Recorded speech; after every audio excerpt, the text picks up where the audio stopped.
Hi, I have had this tabletop router for about a year now, and I would like to tell you a little bit about my impressions. Mind you, this is not a full review. I'm not going much into detail, but rather I want to tell you about my impressions, which unfortunately are not that good, to be honest. What you see on the table now is basically more or less everything that comes with it. But before going into the negative details, let's start with what's actually positive or at least neutral. First of all, it works. It does work as a router.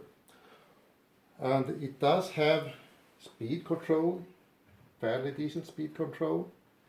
It's very decent size, it's not too heavy. It has pretty good height adjustment for the router bit.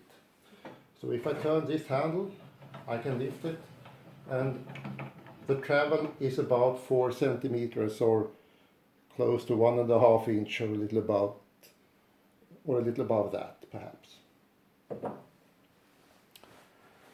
But as I said, for me the negatives unfortunately dominate.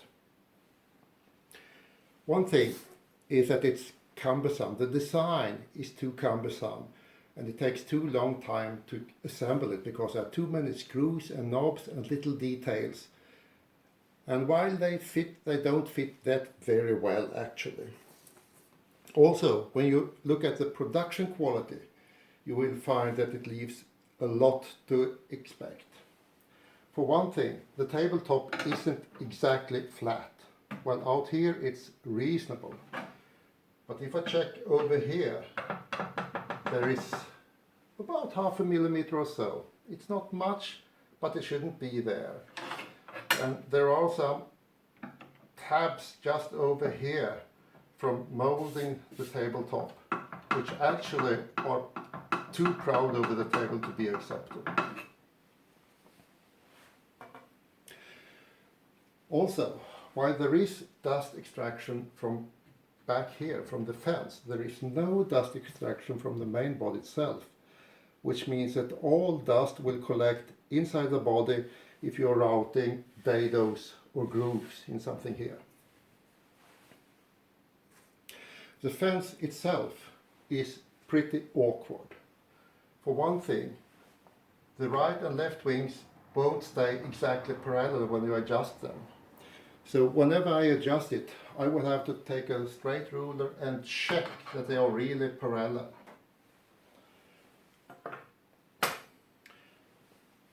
It's also very hard because all the adjustment knobs are very small in tight spaces, and with my fingers I actually have trouble reaching them. So I'm trying to avoid adjusting the fence as much as possible.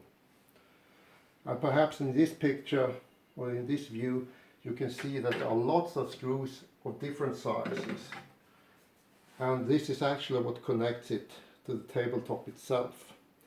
Just a sort of small lag bolts.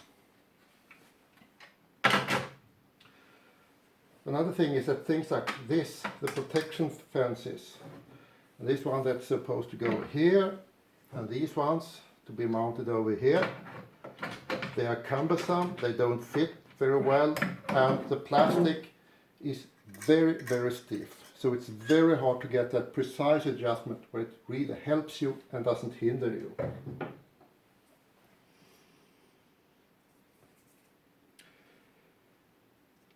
Now let's look at this little mitre gauge. This is actually about a joke.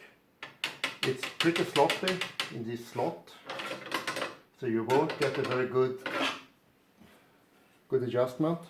And also, if we take a ruler, and you might not be able to see this in the video, but it has cupped considerably when it cooled off from molding. So this isn't actually useful at all. We can just throw it away and use something else instead.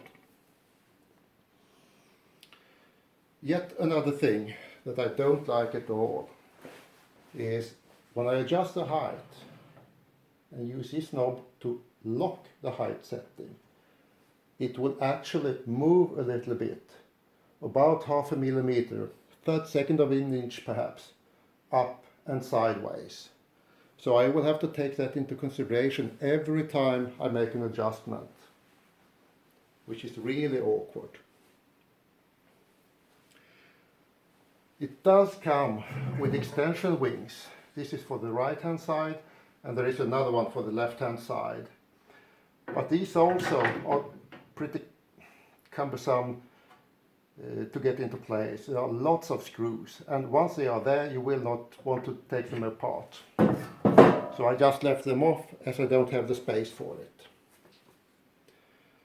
And finally, the assembly instructions themselves were pretty hard to follow, and either they were hard to understand or they are actually erroneous in a couple of places. I don't know which, but it was very hard to find the right screws for the right place.